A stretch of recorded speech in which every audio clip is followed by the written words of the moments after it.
In a letter sent Friday to the chairman of the House and Senate Judiciary Committees, Attorney General William Barr indicated he is planning to release the report and would testify before the committees about it on May 1 and May 2. I share your desire to ensure that Congress and the public have the opportunity to read the special counsel's report. We are preparing the report for release, Barr wrote. Barr said his office was working with Mueller to make the redactions that are required before releasing the report. This would include information related to sensitive investigative sources and methods, confidential grand jury proceedings, and material that could affect other ongoing matters, including ones Mueller referred to other DOJ offices.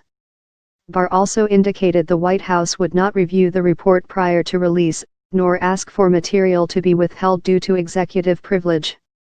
Although the president would have the right to assert privilege over certain parts of the report, he has stated publicly that he intends to defer to me, and accordingly, there are no plans to submit the report to the White House for a privilege review, wrote Barr. Barr's latest letter came after 5 days of wrangling over the conclusion of Mueller's probe.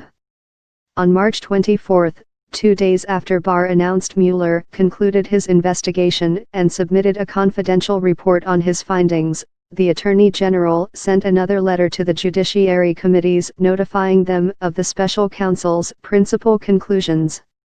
In that 4-page document, Barr said Mueller's report was divided into 2 main parts, analyzing whether Americans joined the Russian conspiracies to influence the election, and addressing whether Trump had potentially obstructed justice in his attacks on the investigation and top officials involved in it.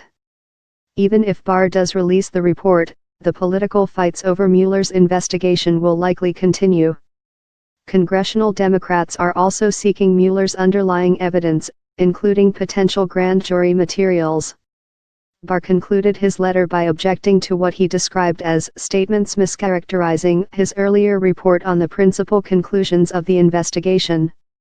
My March 24 letter was not, and did not purport to be, an exhaustive recounting of the special counsel's investigation or report, Barr wrote. Everyone will soon be able to read it on their own, Barr said of the report. I do not believe it would be in the public's interest for me to attempt to summarize the full report or to release it in serial or piecemeal fashion.